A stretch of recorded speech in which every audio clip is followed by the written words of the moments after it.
everyone online also, and just to let you know that this session is going to be recorded. So just wanted to make everyone aware of that. So good morning. My name is Elaine Murphy. I'm the Chief Operations Officer here at the Chamber. I've met a lot of you, but if I I've been here over 15 years, so I'm sure I've met most of you at this stage. But I just wanted to welcome you all to Galway Chamber, and we're delighted to have you here for today's workshop, a practical approach to social sustainability in the workplace with the lovely Dolores Andrew. So firstly, a big thank you, Dolores, for partnering us to deliver this important topic. So really appreciate it. And we're especially pleased to say also that Dolores was actually elected to the board of Galway Chamber recently. So we'll be working very closely. We'll be working very closely with you now over 2 years. So that's great. I look forward to that. So I'll admit now, in getting ready for this morning, I did ChatGPT going, what exactly is social sustainability in the workplace and why is it important? Just as you do nowadays. But it gave me a pretty solid definition, but it quickly became clear that, this topic goes far beyond all the buzzwords and everything. At the end of the day, it's about how we treat each other. It's about how we create healthy workplaces and how we build cultures that actually last in those places. So, Perfect. Can you please say no more? Okay, I'll just continue on. So who better to guide us through all of that than you, Dolores? So with that, I'll hand it over to Dolores Andrew. Thank you very much. Thank you.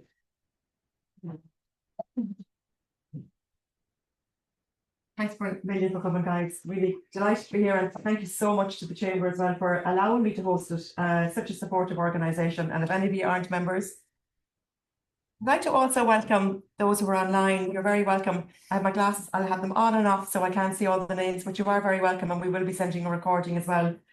So, who am I?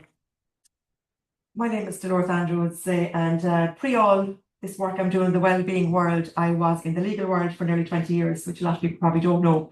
But the recession of 2008 was the catalyst for change. Wasn't a self-chosen change, but it was, looking back, what was meant to be. So I'm now following my passion, which is, as you said there, actually, Elaine, it was great what you found. Everything I do is around one word: belonging. So no matter whether I'm in a club doing mindset work, or whether I'm in an office doing workplace, it's all about helping people feel like they belong. And that to me is, I'll be going through this a little bit more in a little workshop I'll be doing after when we do the diagnostic tool, because if we don't feel like we belong, it just, I needn't say anymore. And it's all through stages of our life, we'll have different time. It's like when I got knocked out of law, I lost my legal career, I lost my only identity I had for 20 years. And that's a big thing. But it's about, again, then finding ourselves. You're very welcome. Thanks for you're all right. And again, so what we're talking about here is I support companies to create cultures where everyone feels like they belong. And I was doing this in the workplace since about 2020. I'm delighted to have partnered now with Brian and Orla. I remember meeting Orla on a Network Galway virtual call. And you were talking about your wonderful photography and that, but I was like, sorry, what was that you said again about this workplace? Because I heard the word culture. And when I hear culture, I know that that's what that it resonates with the work I do. And I am delighted to be partnered with Brian and Orla for the last year now. And they were very good to sponsor my workplace wellbeing event earlier this year. They had one of the main speakers there. So they'll tell you more about the company, but we fit very well. All of this I'm doing today fits very well with belonging, because it's all about building a culture where our needs are met. So my approach is building a needs driven culture, as I say. And what is that like? We'll be going through it more, but it's like about communication, honesty, trust, all these things that we sometimes, or some people may call the soft skills, or the woo-woo. You don't need all that.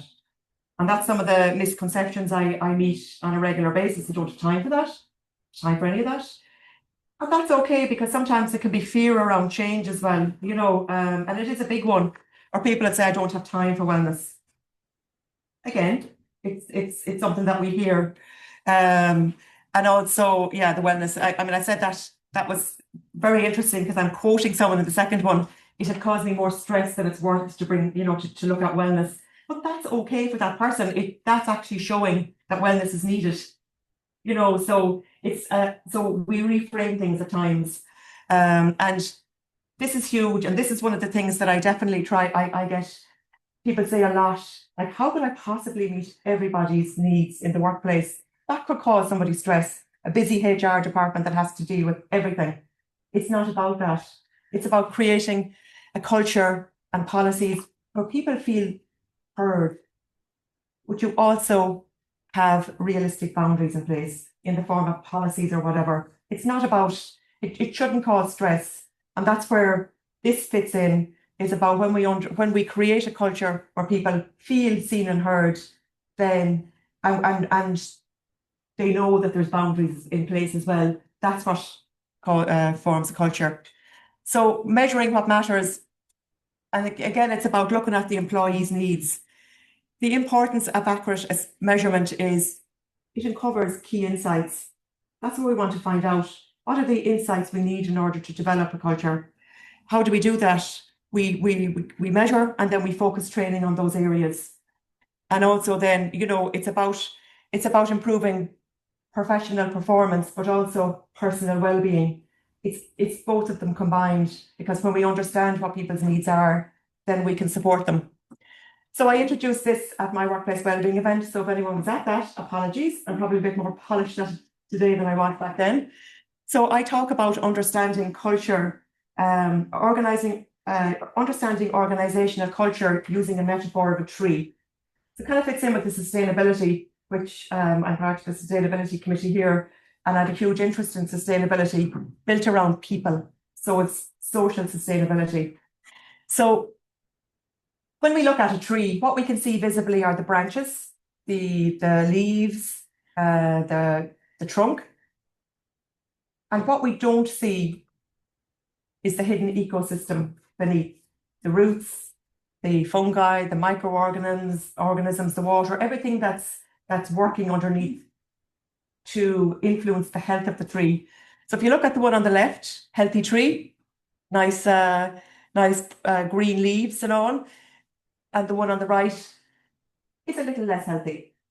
And if you look down at if you look at this in relation to what a tree is first, the roots underneath the one on the left are healthy, the ones on the one on the right are not healthy. But we don't see that. When you look at a tree, you only see what's up on top. So it's the same in an organization. What we see are the policies, procedures, behaviors. We see awards. We see what the company is doing visibly. We don't know what's in the hidden ecosystem and what's driving that. That's the culture. It's the unseen atmosphere that permeates everything. And what's down here is our shared values, our attitudes, the communication, the psychological safety that people feel, and the trust. But everything we do is rooted in that. And that causes a company, you might say that company is great to work for. It's a brilliant company, great culture. It's a good culture is not just written on a wall, it's a lived experience. So what we do is if we want to make changes in our culture, what we do is we get to the root cause. We don't want to be in firefighting mode all the time, just putting fires out every day. It's a waste of time and energy. What we want to do is we want to look at the root cause, and we fix now and we fix forever. So when we're talking about culture, we're looking at these issues that are creating our culture of, maybe disengaged employees, gossiping about giving out. Because, if one person maybe gives out about something, maybe the other person hadn't talked about it, and they might say, oh yeah, maybe she has a point or he's a point. So it kind of causes the ripple effect communication. So we want to go in and we want to see how the communication is, if that comes up as a need. And like workplace wellbeing initiatives, they don't have to be big, huge, grand gestures all the time. Companies don't necessarily have to go out and spend thousands unless they want to.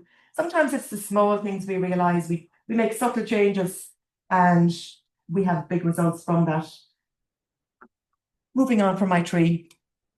So looking at, again, using nature as a parallel. healthy and unhealthy ecosystem, cause and effect. So looking again at the nature example, if you think of my lovely tree that was the lovely tree that was green, and that a workplace parallel would be a company that's supportive and has an inclusive culture. The visible effects, as I said, could be high engagement, innovation, growth.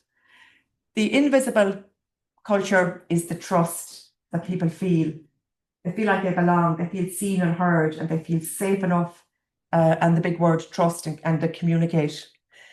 If we look at the tree that didn't look so healthy, it may be that, you know, in nature, that there was an invasive roots underneath and the tree is dying. What we have, the workplace parallel, is possibly toxic subcultures, unchecked behaviours. The visible effect could be low morale, high turnover, and stagnation. So, you know, people leave companies because of the way people make them feel a lot of the time. They might love their job, but they don't feel. And what comes up a lot actually in when we do needs assessment, what I've seen anyway, is not feeling appreciated. And like, that can be kind of like wow to employers at times, because they didn't realise it. And again, it's not that somebody might want to be, you know, to be really need banners every Friday, but it's just to sort of say, well done, you know, that made a difference what you did there. That makes somebody feel like they, and I'll be giving some examples later of that. It's not always big grand gestures, as I say. So now I'm going to hand you over to Brian to bring you through the next part of this, where he'll be introducing, and we'll be doing the interactive part of this. And if people online have a code, do they to do it? They do, brilliant. So Brian, over to you. All right. And I'll let you introduce yourself. Well, thanks, Dolores. It's quite a trick to follow. So I must say I was really excited about the parallel, about the roots and the foliage on top structure. So I suppose what we should do is we should stop guessing and start engaging. So how do we find out what is in the roots? Because we can't get down there to have a look. My name is Brian Beckerberg. I'm a culture change specialist. I'm also a part owner of an Even Better Place to Work, which is an engagement software company. We're all over the world. We're in 16 countries. My wife over there, Ole, is also my business partner. We worked together for the last 20 odd years. We've had businesses in Africa. We employed over 2,500 people at one time in Africa before we relocated back here. Ole is Irish. Born and bred. I am Irish by proxy. My wonderful wife. So I am an Irish citizen finally. But that's enough about me and enough about the business. I think let's start engaging. So an Even Better Place to Work. What is an Even Better Place to Work? Well, it is a CPD accredited program which dives into the psychometric evaluations of people and issues within businesses, and it analyzes the needs of employees in companies so that it can drive productive change. So as I mentioned, I'm a change specialist, and the whole program is around finding out what's in those roots and how we can actually change what happens within those roots. Okay, so I can make you rich, but I don't hold cash. I'm built with plans, yet I never clash. From team to team in meetings I flow, what am I that helps your profits grow? So there's your little riddle for today. Anybody got any ideas what the riddle is?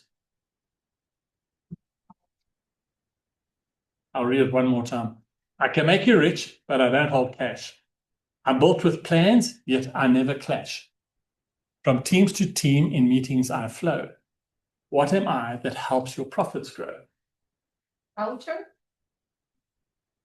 Good answer. Very good answer. communication. Oh, brilliant. Brilliant. All those are great engagement things. But without a strategy, okay, we don't have anything. And that's what we try and create. We try and create a strategy that works within your business and within the culture of your organization. And the only way we can do that is finding out what's in those roots. Okay, so why be P2W? Well, 75% of people quit jobs because of people. They don't quit jobs because they want to find another job. They quit jobs because they're not happy within the job they're doing. and they're not happy with the people they're working with. So an even better place to work wants to know why there's that culture split. More stress is caused by management. Because management are the people who want to make something done. They want to get the profits up. They want, and the employees have to just perform. So a lot of stress, as Laura's mentioned earlier, is focused around from the top down as opposed from the bottom up. Only 30% of people trust their bosses. These are all Gallup statistics. They're not my statistics. I didn't guess about them. But they reckon that only 30% of people trust their bosses, and that's quite sad. That means 70% of people don't believe a word that comes out of the boss's mouth. And why is that? Because bosses change their minds all the time. So this month we have to do this, and then it doesn't work, so they have to do something else next month. But last month you told me to do that, and this month you want me to do this. So like, what I know that comes out your mouth, that's the truth. You knew we were going to do this last month. That's why you told me to do this month. So that's one of the big things. That's all Gallup research. And now my computer's gonna, there we go. 19% of managers' time is lost to conflict. So if you're a manager of a business, 90% of your time is wasted just trying to deal with conflict within your organization. And now it's going to do what it was supposed to do at the beginning. Modern technology. Right. The current situation, over 70 billion euro a year is spent on leadership development. 70 billion euro a year globally is spent on developing leaders. Okay. And the result is minimal impact. There's hardly any transformation of information. Okay. What do we need to do? Lift changes. Doesn't matter what we do, we keep seeing the same results year after year after year after year. Okay? Because leadership is trying to drive the culture within a business. And you can't tell people how they must behave and tell people what they know, or what they need to know, what they need to do, unless you understand what their needs are. Okay. Necessarily for needs, what do we need? We need a needs-driven approach. We need something that says, these are the needs, let's drive the business and fix the needs along the way. Okay. It needs to be transformational, not informational. So a lot of businesses, a lot of assessment programs in the world are informational. They come into your business, they do an assessment and say, there's your assessment, that's what's wrong with your business, fix it. We'll see you next year, it takes some more of your money, right? Dolores comes into your business, she says, here we are, let's do an assessment. Here are your needs. That's where you have problems in your business. Let me work with you for a period of a year or however long it takes so I can transform your business, so that I can help you part of the culture change, so I can help you get into the roots of your business and ensure that we find out what those needs are, we address those needs, and we build your culture from the bottom up. Okay. An even better place to work is developed for the needs of people. We can't make everybody in your business happy, okay, and look after their well-being, right? You can't succeed in anything in your business, because when they close the door, the things they say behind your back, you'll never ever hear. You'll never ever understand why people are leaving your business. Right. How do we fix it? How do we measure the difference in a business? Whatever you do mustn't eat into time. So we don't want something that's going to take all the time away from employees. We want something that works, but we don't want them to have to spend 3 hours a day trying to feel good. That makes us feel good. We need to make them do that in as fast a time as possible. We also want employees in your business to take ownership. They need to take ownership of what they're doing, and they need to drive the business to what they want. And that doesn't mean that the needs of employees are bigger than the needs of the business. The needs of the business are always the most important thing. Okay, it's how we get people to work within those needs that's important. Okay, it must be affordable, so we don't want to have to pay a fortune to get into the roots. We want it to work efficiently. People come to work to have their needs met. That's why they come to work. You wake up in the morning, you don't come to work to do accounts. That's not a need of yours. You come to work, okay, so that you can afford your holiday at home, so that you can your weekend away, pay for your car, get your children to school, and you want to be in a happy environment to do that. All right. If needs are not met, people are less productive. you're sitting behind your desk and you're not happy, you don't want to work, you're less productive, you're slow, you just get the job done because you're there because they're going to give you a salary at the end of the month. Okay, they're demotivated and they're not committed to the business. And they'll move as fast as they can to another job somewhere else. So here are a couple, if they will come up. Reduced absenteeism, I'm going to read them from here. Recognized commitment, increased ownership and accountability, saving time.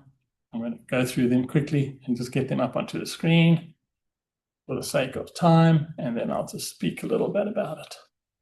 Okay, so these are all the issues that the program deals with, and Dolores deals with within the scope of any of your businesses. So the biggest drivers, obviously, are recognizing commitment, decreased moaning, absenteeism, staff retention. I think you mentioned one or two of those as well. Conflict. Those are all the drivers that we need to find out what's happening within the business and where those issues are, so that we can address them. Right. So here's the exciting part. Okay. What I want you to do is you've all got a little piece of paper. Okay. If you can take that little piece of paper, Just take for the person I'm not line into it. Yeah, there's some little games. What you shop for, do I do that afterwards? Okay. I can ask that about them. right, I want you to just scan the barcode in front of you. And once you've scanned the little barcode, it'll come up on your screen and ask you to log in. Just for those online as well, if you have any problems with understanding what we're saying about So logging you in, will place the login. code. We're here to help. As you can log in, Put it in. ask for a username. It's just be put in At the the chat top there there, as they'll well. fill it in exactly as it is. Please to ask the question if you need to. Capitals and small, what they are, and then password underneath it. So this generally would be done within an organization to assess the mood at work and the needs. Once you've logged in, it will ask you to change your password. So the reason it asks you to change your password is for confidentiality reasons. I don't ever want to see your results, and you don't ever want to let me see them. Our program is written in an IBM code called Domino. Okay, so it's a reputable brand. It covers all GDPR laws and rules. So not even I can see what you're going to answer. So once you've clicked in there and you've changed your password, it will ask you in the little black square halfway down the screen, it should say team name there. You need to click on the team name. And then it will ask you to answer questions. You will get, there's 4 pages of questions. It's not major big deal there. There's 28 questions in total. Just answer each question as accurately as you can. It is a little bit difficult because we're not in teams here. We all come from different businesses. And then when you finish, just save it. Did you get it? Yeah, just put that in change. It needs to be more than 3 pages. I had to go back and get I was hired and then it's just like more from like. I don't know yet. Sorry. Work. Yeah. Diagnostic. There you go. Did you ever find it okay? I got that one. Right. Did you want to get in? Yeah. Yeah. Anyone have any questions?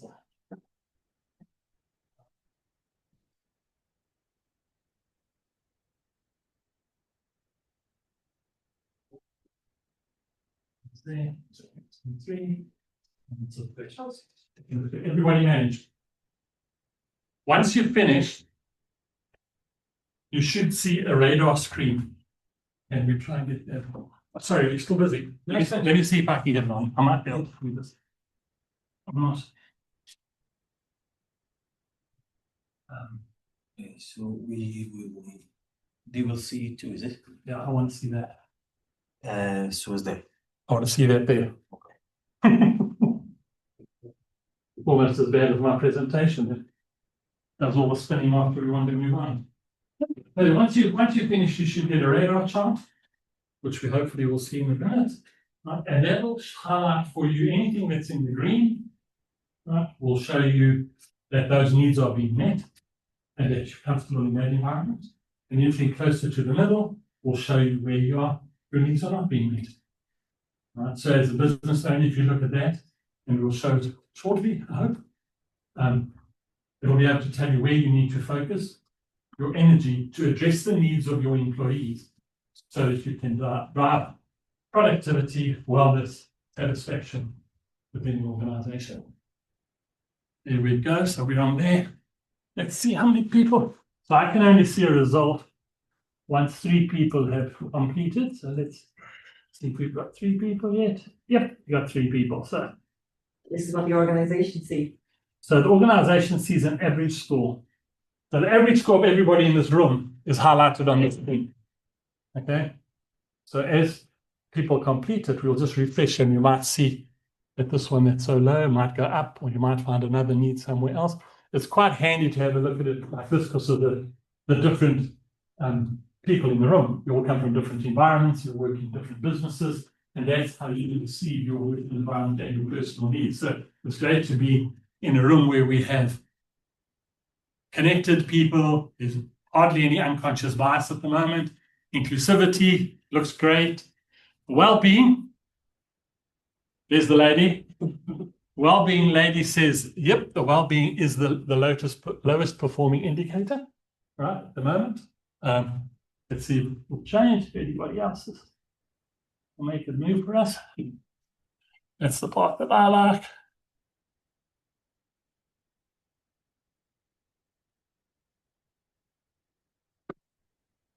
Oh, well, a couple of dips now. So we see a little bit of a dip coming again into inclusivity.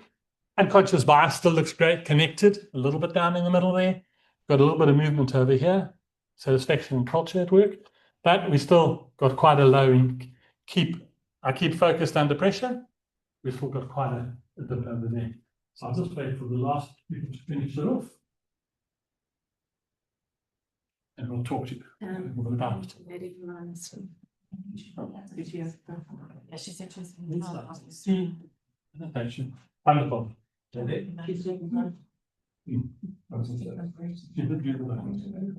Yes, you choose login there now, so. All right, so anybody see anything else? Everybody done? Everybody done?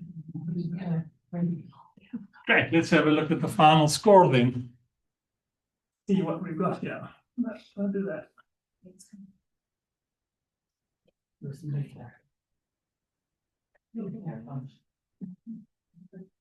Okay, so there's the final score as we have it now, which we went. The one was. Okay, perfect.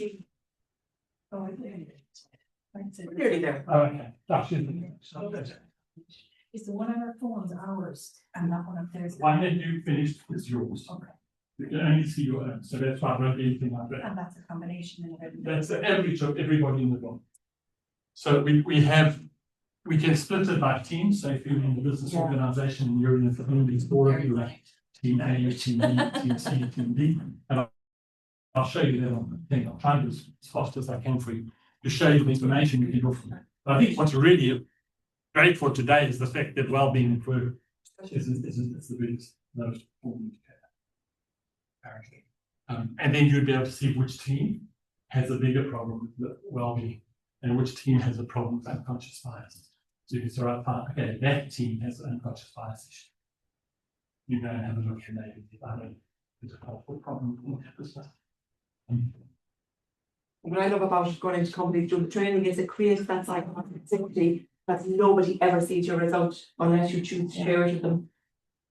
I know I said it already, but I just think I find that just phenomenal. Thank you. Great, we can do it online as well, so you can do it across teams in all over the world. So. Do you mind if I take any photographs? No. Anyway, okay. Thank you. I've already sent you a minute, so sorry. That's a very valid point, actually, Dorothy. You said, about taking results, from teams all over the world. Because we, a lot of companies are dispersed now. They have teams working all over there, and this cultural differences. So it's actually it's valuable, really. And the tools for that, it's called remote at work. So you can this is just one. This is an entry level one, and not when we all talk the same thing. And there's lots of different ones. I'm going to be talking about 2 of them, but there is one where people can do if they have remote teams. So again, you find out what the problems are. There's lots of diagnostics for this, and you just need to run them to the book. I bet my hands all day. There's just so many of them, like in different industries, where it's whatever. This is just the mood at work that Brian is doing. Absolutely. So generally we do mood at work in any business as a complementary. I hate the word complementary, but what it is a pre-assessment. So we can have a quick look to see where there are needs and how we can address them. Because we don't want to go to any company and say, listen, you've got a problem and we need to pay you 90 fixes. Doesn't work like that.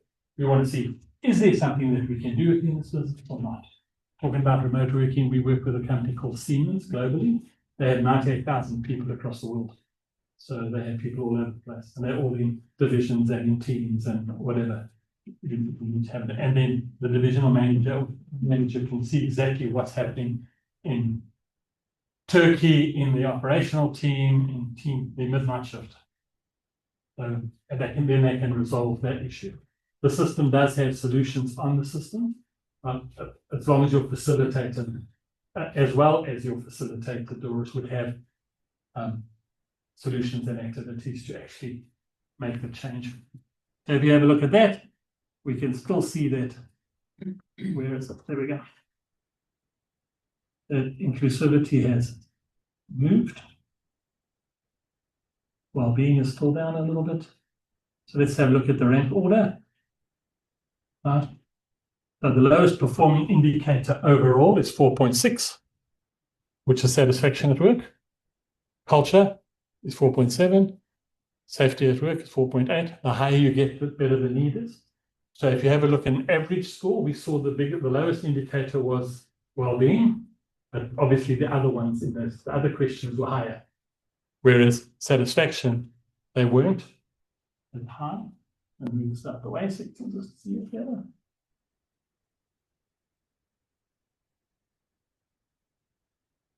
Make it worse.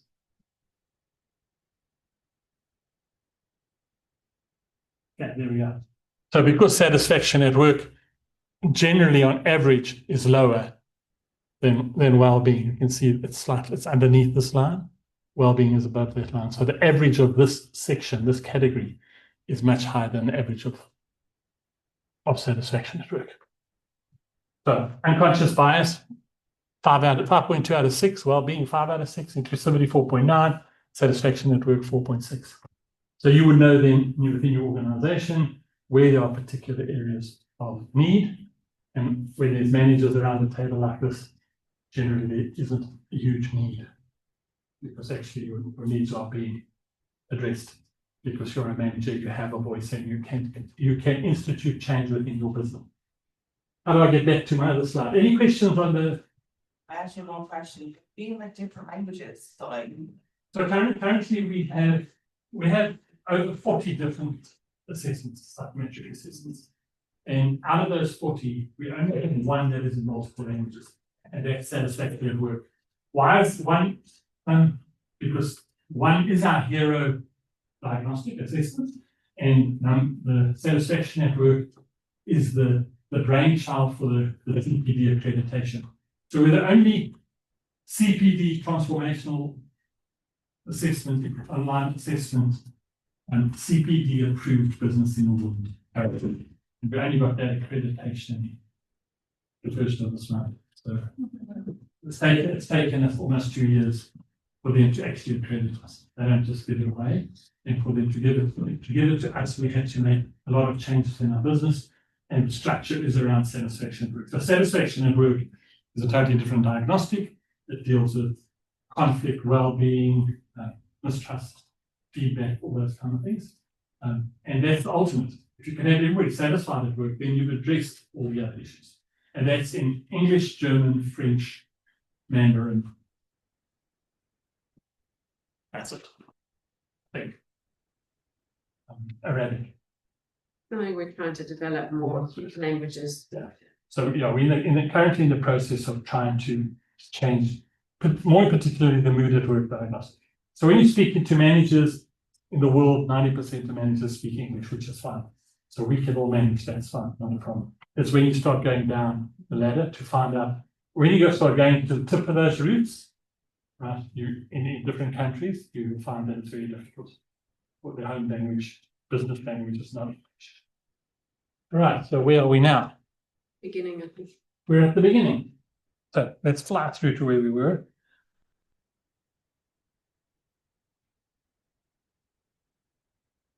Where's mine?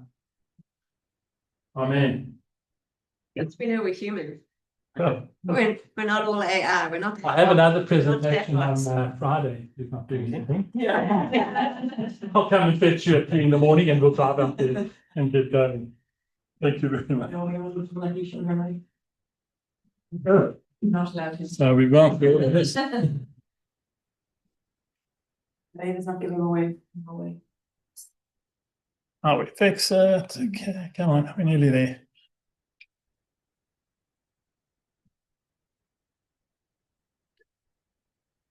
All right, so that's what we've just done, and we've stopped guessing. Now we know what the problem is in the roots. We know which side of those roots have got funguses in and all those other fancy things that Doris was talking about.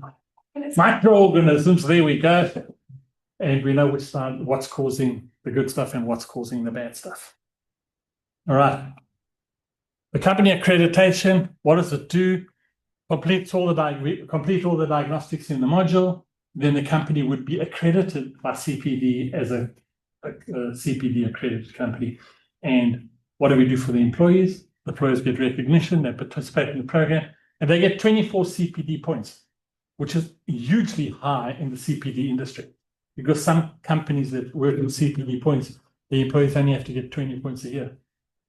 So if you do a diagnostic and you complete it, you get 24 points, which puts you in a great position. Some of the businesses we work with have been doing these things for 8 years, and they've never been CPD accredited, but it's shown great differences in each business. And now they're going to get the 24 points, which is going to make them really excited. These are a couple of the businesses that we work with globally and have been working for many years. And that's the end of my shout. If you have any questions or if you want to have a chat afterwards, I'm here. All is here. I have some brochures and pamphlets. And more importantly, Dolores is here to take you the rest of the way. Have a good day. Bye.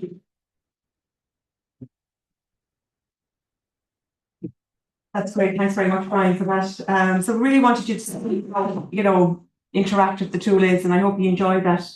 That's done great. I thought it was great. I'm signing up. Now, I was supposed to do an icebreaker at the beginning. So we're going to do it now. Worry about that. Nobody knows you forgot. Well, they didn't know. I was going to break the ice, but then anyway, I think you spoke about me so nicely. I was like, so in front of, this is just, this actually will show something. So I won't say any more about it. So this piece of paper, 2 people. So it's done with 2 people. So whoever you're sitting beside, each of you will have a pen with just 1 piece of paper. And are you gonna work with the lady online? You still there? Yes. No, we'll have to be sitting beside you. I'm so sorry. So this is just for I'm sorry for anyone that isn't in here in person, but you can get the gist of it, and it could be something that you'll take away yourself and do, because it's great fun, and I love doing it in companies when I go in. That's why I said I should have done it at the beginning, but I didn't. So 2, 4, 6. Yeah, we're in. Once you sit down. Yeah, once I sit down. So perfect. So basically, this is a no talking during this, okay? I'll wait till everyone stops talking. We'll tell them. This is done in silence, this little exercise. So the person on the left, let's say, starts off and thinks about what I'm going to draw. What they do is they draw something to start it. Let's say I was drawing my tree, I would go like that, and I'd go like that, 1 line of the trunk, and I put my pen down. So the other person has to go, oh, I wonder what they're drawing. Without any talk. Do you get where I'm coming from? Mm-hmm. Yeah. So sometimes there's a tree. Sometimes it's not. So does anyone have any questions on that? You get what I mean? It's just a fun icebreaker that's done at the beginning of workshops. As I say, apologies for anyone online who can't. Yeah, maybe they don't know how long it will be. It'll be only about 2-3 minutes. So I'm on the left. You can start. No, you can start. No, you can.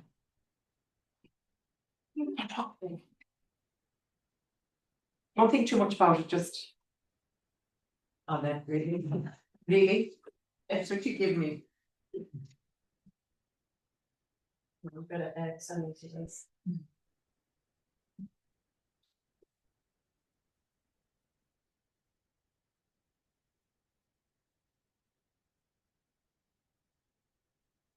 No.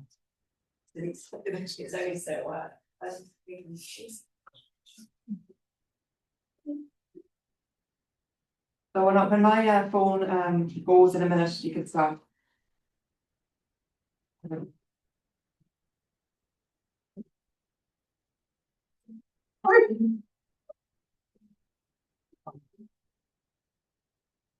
Me.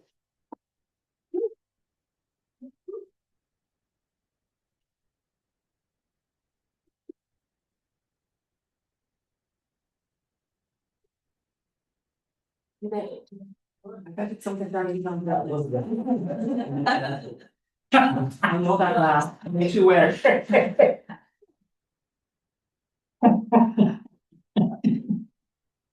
don't know where to go from here. Interesting. Hang on.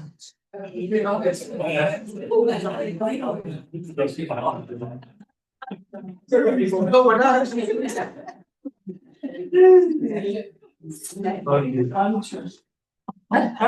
So we've 10 seconds left.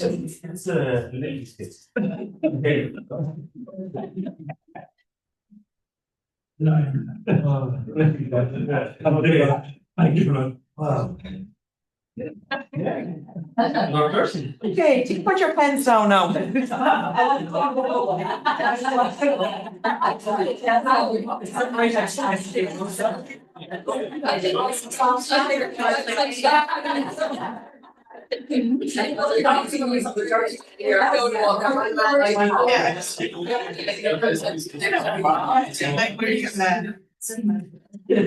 Holding you in, bro.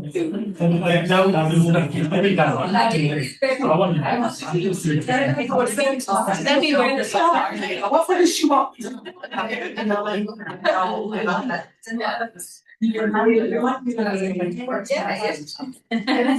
guys, well done on that. Would anyone like to take a hazard of a guess what that, I'm just going to show one here that was done, which I have no idea what it is. What is the one word that you'd say that after what you've heard now, what message am I trying to give there? Different. Communication. If it's missing, we won't know. I know something, I want you to do it, but I only give you a bit of the story. And I'm going. Well done, Michelle. Oh, there's the word for exercise. So, like, Communication. yeah, so communication is a huge part of. And I jump over that and I go this side actually. Yeah, that's right. No, joke, don't worry. You could do the limbo. Yeah. So when we don't communicate efficiently, we only have a bit of a story. How can we expect, if we're a leader, how can we expect our teams to know what we want them to do? So it really is fun actually, because some pictures of Elaine and I worked on a house. I don't know if that's what you started, was it? Yeah. Wow. So sometimes that will happen. But oftentimes, Hisham and Brian, what were you drawing? That was drawing an apple and I was just drawing Bugs Bunny. So we we have ended up drawing a woman's face. No, what? That one maybe. Well, not that one. That's what. Not the funny. Does anyone want to talk about their experience actually?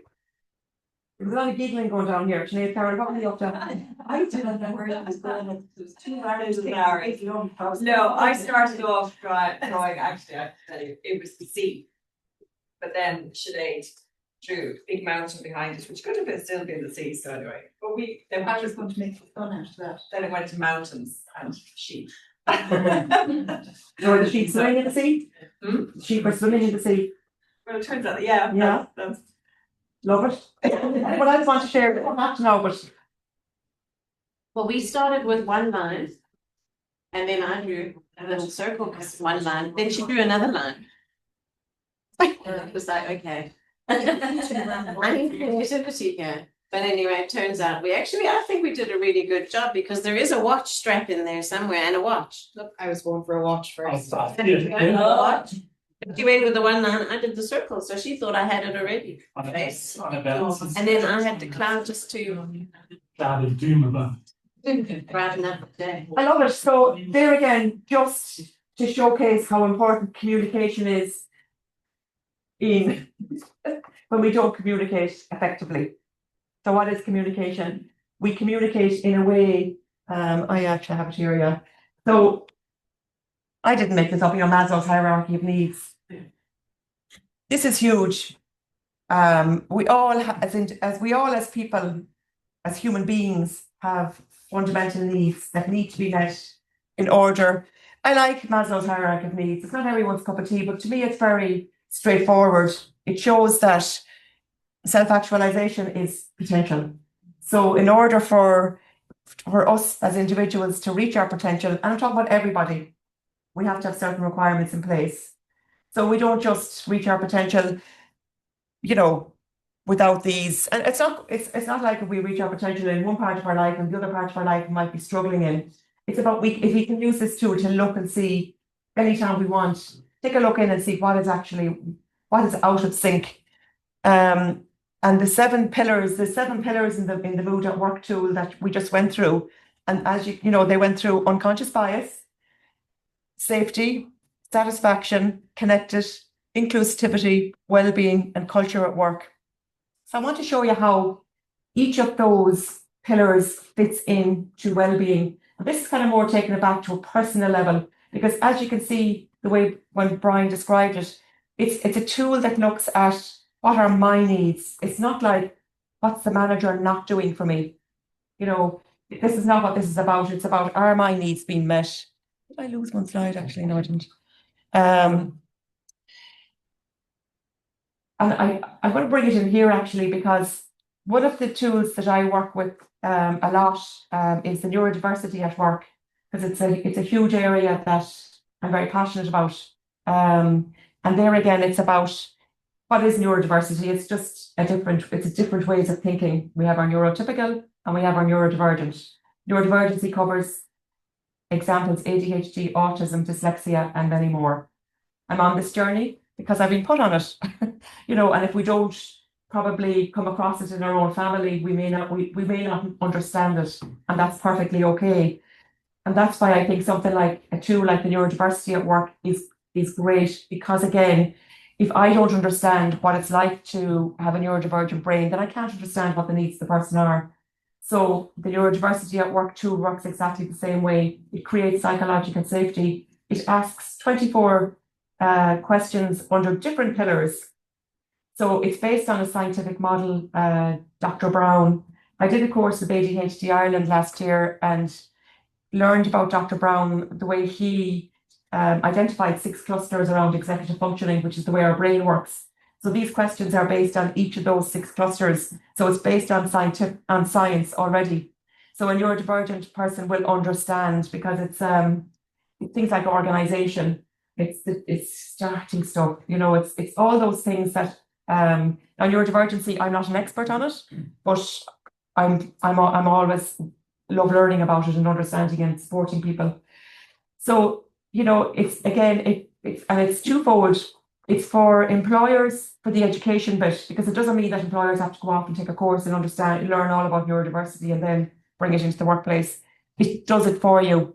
You understand the needs, just like you did the Mood at Work there. You'll understand what the needs of the team are. And it's also very helpful for neurotypical employees to understand what their colleagues may be going through. Again, it brings in the psychological safety of being honest, because it's all anonymous. Anonymously done. You're the only one that knows your scores. And it's great because a lot of people, neurodiversity, mask their symptoms, or they might not even know that they are, or that they have. And that's, these days, I know schools these days, as a coach years ago, I used to say, when you limit. But through the journey I've been on, I now realise that you have to get labelled in order to get help at times. So I don't say that anymore. So the labelling is important. But some people, in my day, let's say, or even not so long ago, people just got on with life.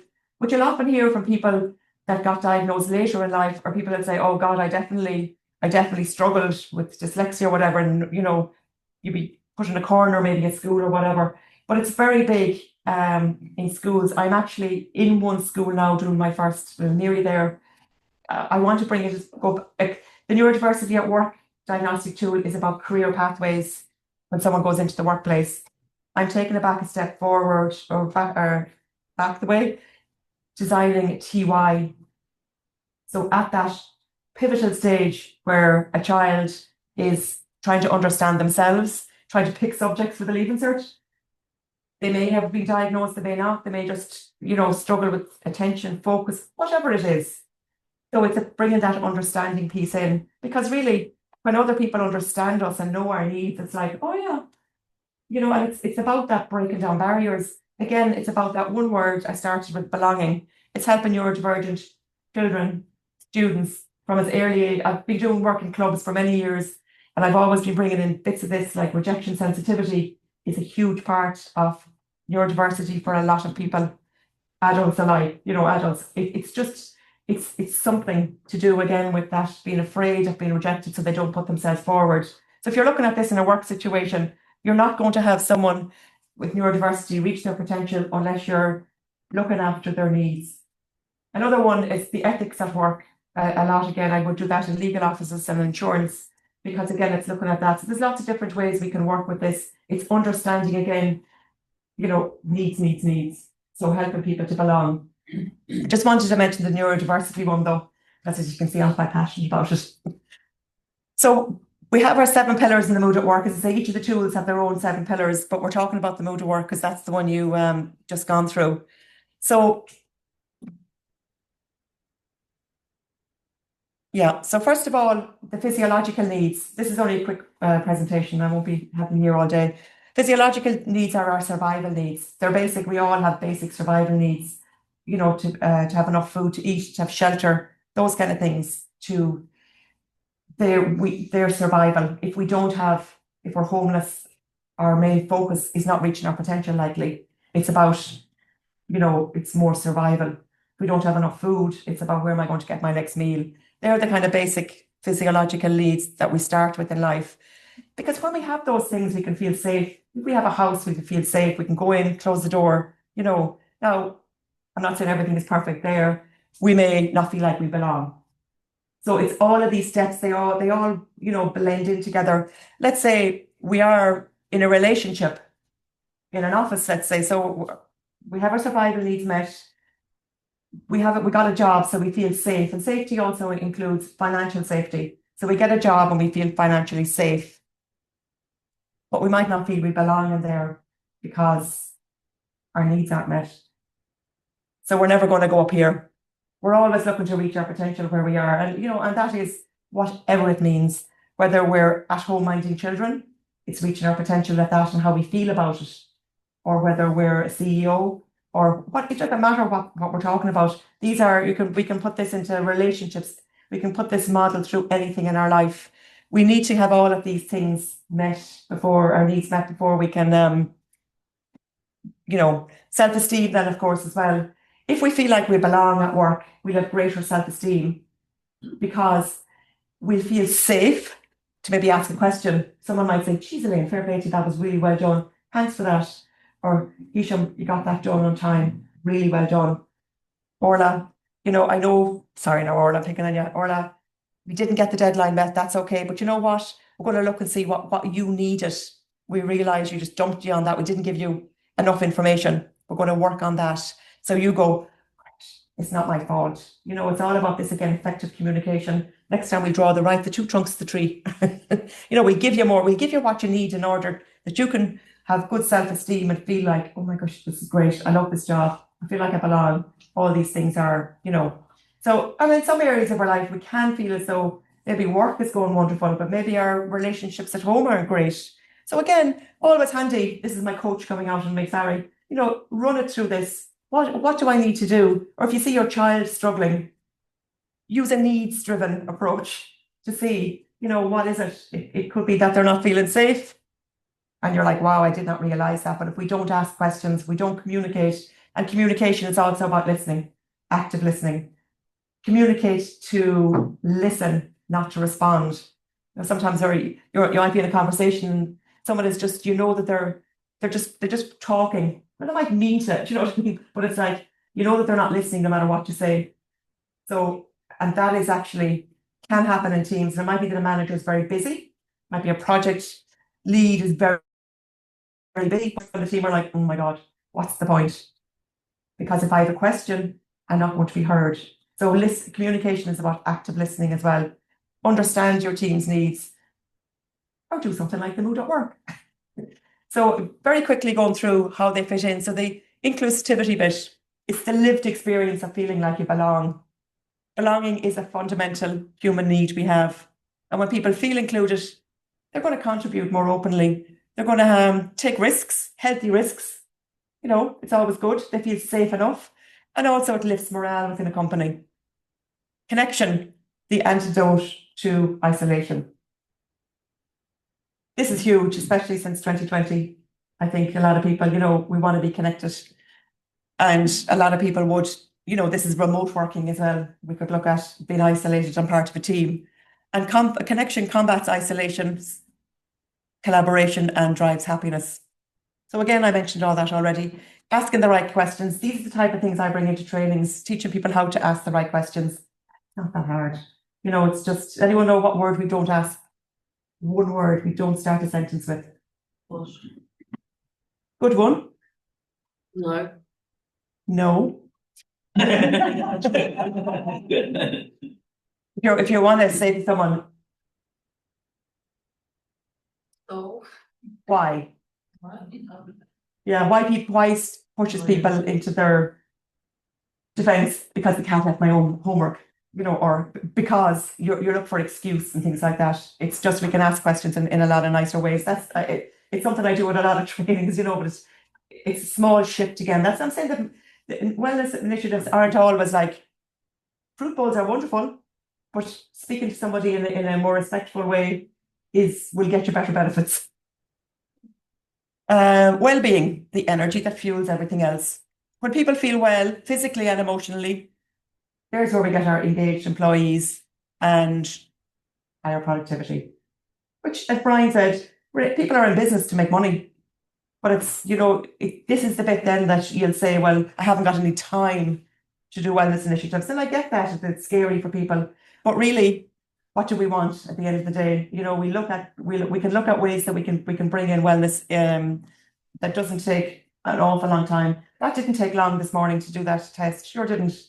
Where you can see instantly where your team are, you know, or where you might need to kind of do a bit of training, or the tools or some of the features are already built in. Satisfaction, the spark behind engagement. High satisfaction drives pride. What does pride do? If you're proud of where you work, you're going to be an ambassador for the company. You know, you're going to go out and tell people. That's where people stay in companies as well. They go, it's a great place to work. I love where I work. I'm always going to people, oh my God, you have to join the chamber. They're so supportive. You know, but it's true, because that's what you get out of it. You become an ambassador automatically, because if everything is ticked in that particular organisation you work in. Or the other thing is, if you're not satisfied, you're going to probably leave or say, oh, that place, they say they're this, but they're not. You know, ring customer service in any company. That's how you know what their culture is. You know, how they, actually I had a funny one recently where I knew the person was speaking to me very nicely, but when I kind of went down a little bit deeper, it was like the voice was still there, but I was like, silly woman, you know, but you could really feel it. You know, the way you can, again, by the way people talk to you. So you kind of go. Speak to somebody. Maybe. I had 2 presentations done while I was on hold, but still, in the end. But that is a good point as well. So yeah, the customer service in any organisation, and actually there's a tool for that as well, customer service at work.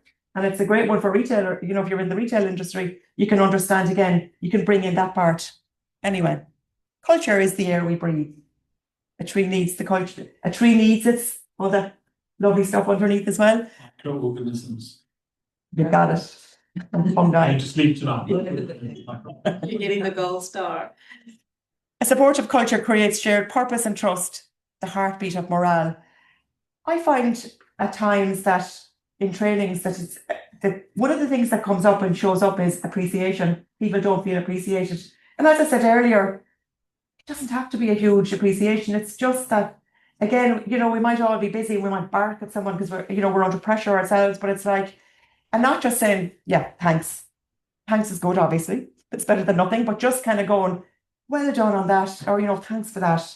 Really making the person feel, because when we feel we have a purpose, it makes us feel as though we have a purpose, should I say? When we feel as though, again, someone's listened to us and appreciated us, just show up actually in workplaces, and it's often one, but you can bring it in then very subtly into training as well, and because sometimes employers just in HR just don't, they kind of, wow, didn't realise that, and it's something easy to change.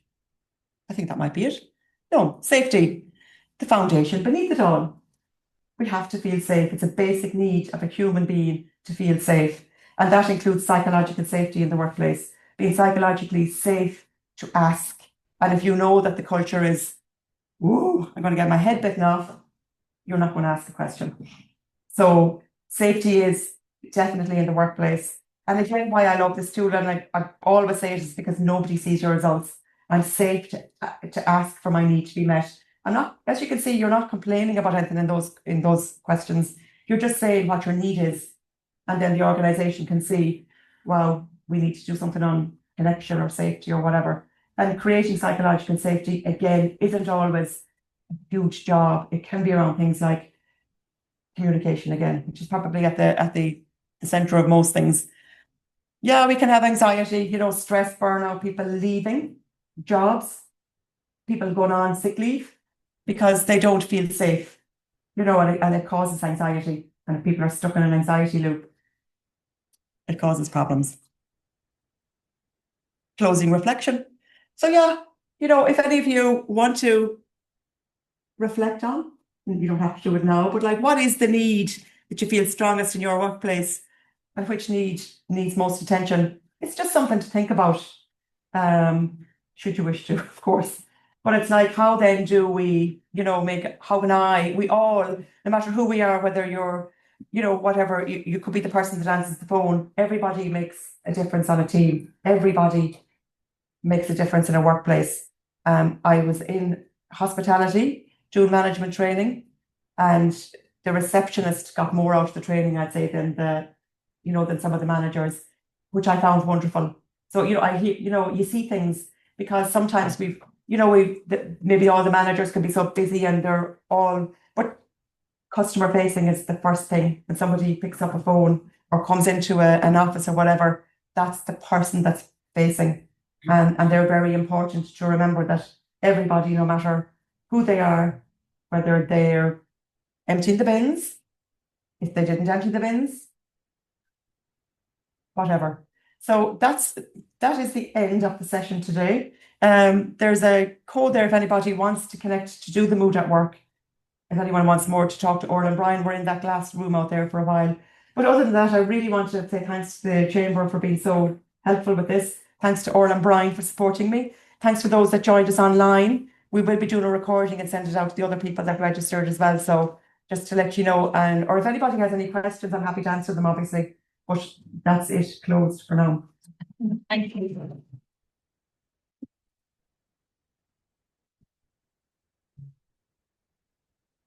Does anybody want to have any questions or anything? Because we are here to.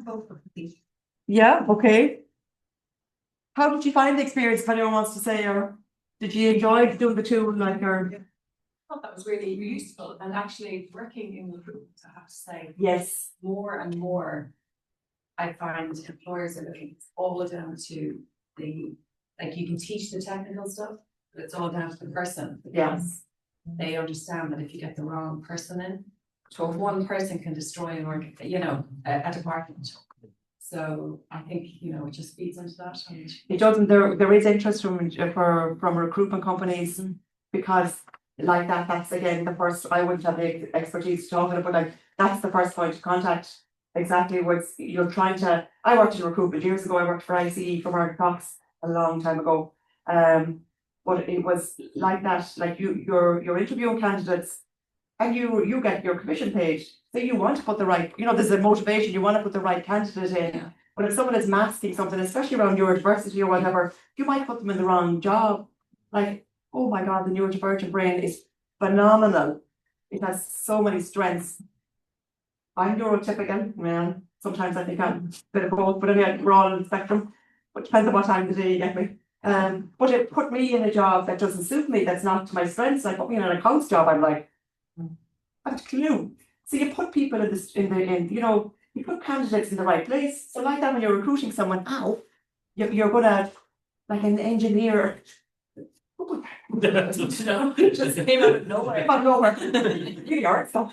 But you put you can put people in the right job by using something like that, or by using the questions, by understanding.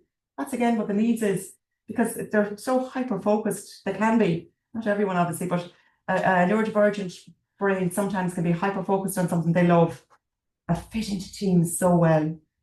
But if they're masking it and they show up looking for a job and they don't say anything, and they're entitled to not say anything because there's still stigma or whatever, and that's totally acceptable. But it's about the company at onboarding stage doing something like this and being aware and matching the right people. Sorry, I went to the tangent again, but yeah, so no, you're right, Jane. We do a lot of work in different sectors, and there's one of them, and we have a personality.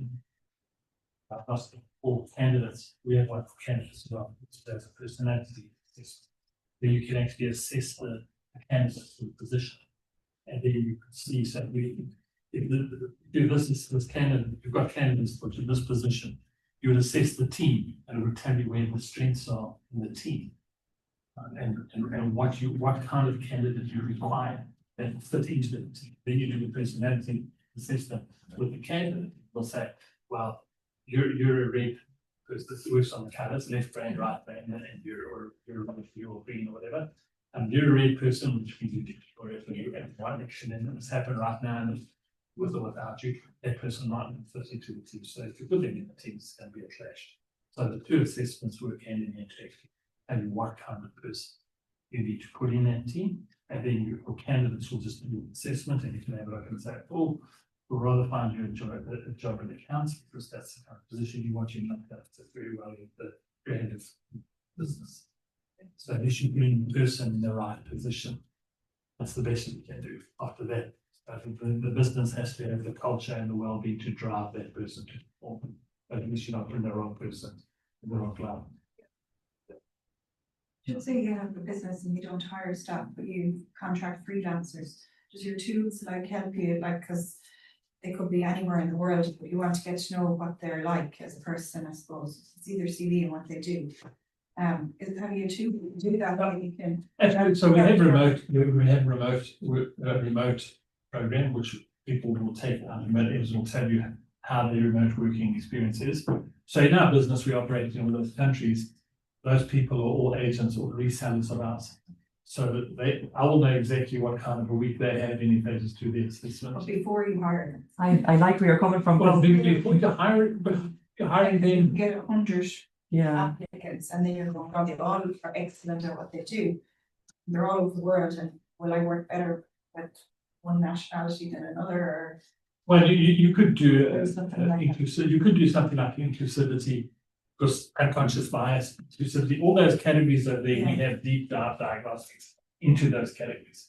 So we could find one that we could manipulate, or one that would work best because we can change questions. Yeah, I would talk to maybe Brian about that, because I know your industry and I know where you're coming from. You might want to do that specifically. If you look at the candidate at work pillars, Oh yeah.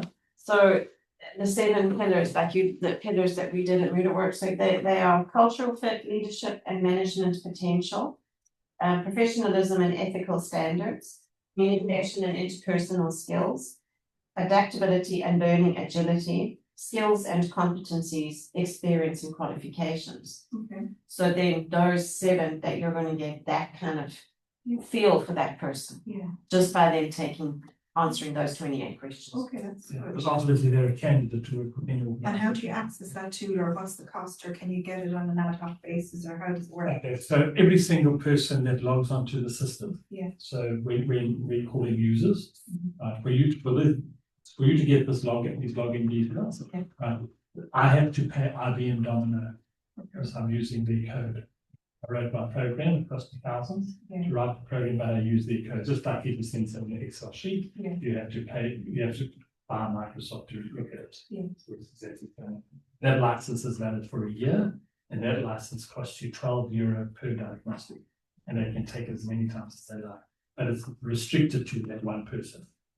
You can't use it for anybody else because there's their personal information and their scores and everything. So it would cost €12 per person to actually do it. It's not it's affordable, as you said in the Yeah. beginning, like it's, no. And that's all on your website. It is, or you can just give us a shout and we can say, there are some other little costs involved, but it's not huge money. The status of accreditation, the CPD accreditation journey, comes with activities, solutions, coach, and all those good things. That costs €70 per person per year. And it's a 1-year program, and you need your 24 CPD points at the end of it. If you do everything you're supposed to, because it's like writing an exam, you have to prove to CPD that actually we did achieve what we're supposed to achieve, but we don't just give it away. So that's how expensive decided, depending on the size of the business. We can only really operate in any business where there's more than 4 or 5 people. In your case, it's slightly different because you would not be able to see that candidate's. So you can't see their score, so it doesn't help you unless they're prepared to share. But if you're interviewing somebody, You make it part of their process. application. Like, Yeah. I don't want the job, you don't. I don't want to join the business, so you don't. So do the diagnostic and email it to me. Because you can download it in PDF. Email it to me and then I can have it. So your industry is slightly different, but you can adapt it quite easily. Would they be called, is it a psychometric test? Is that what you? 90% of them are, yes, because you're analysing somebody's psyche. You're asking questions about their mind. Their subconscious even. Sometimes the information they're giving you, they're not even aware of how they feel. So you're dealing with their neurons. I do it myself. Yeah. Analyze myself for the next month. Look, you have this diagnostic. It's live, will be allowed for a while, so you can do it as many times as you like. And there are somebody else to do it if you want. If you go to the diagnostics, you just click on new diagnostic and then you can do it again. Oh, so I can use this to log in and do other tests, is it? Yeah. Okay. You just need to. Can you do more than mooted work? No. No, you can only do mooted work. Yeah. You can do it as many times So- as you like. Yeah, the one we did today. Oh, yeah. Yeah, But set a goal though, like, because that's you can set personal goals for teams as well.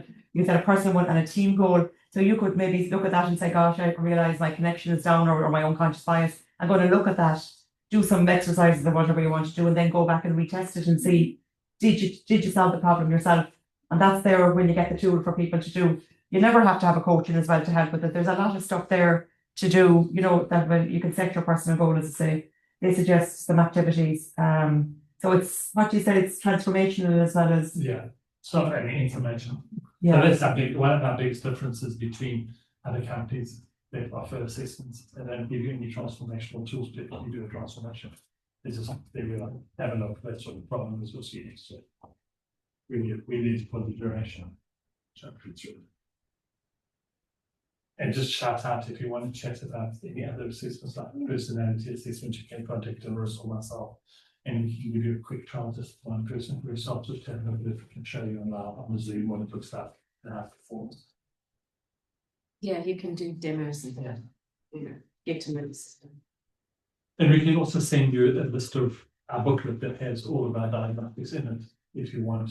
There's a couple of copies of the one here. We have 3 modules, and then we have a whole of it. So the book, there's 2 copies of the book there that has 21 diagnostics in it, I think. So it have the mooded work diagnostic, and then it has 7 categories in mood, which is connected, inclusivity, well-being, satisfaction, safety, and conscious bias. If we have deep dive diagnostics into that, so the complementary one like we did today show you where there's a specific need, and then we have a diagnostic for each one of those. Then we have one for HR, it's got appraisals, reviews, culture, them all, and then we have one for business as well. So there are a couple of books down. I think there's enough for everybody to, I find. I can always send you one, then we can do another proper journal book that has all 40, which I can send you by PDF. Great, but if no one has any more questions, then I don't want to hold you any longer. Thanks a million for being here. Thank you. And thank you for being online. Guys, Thank you. you hope you enjoyed that. Yeah. My hand every day.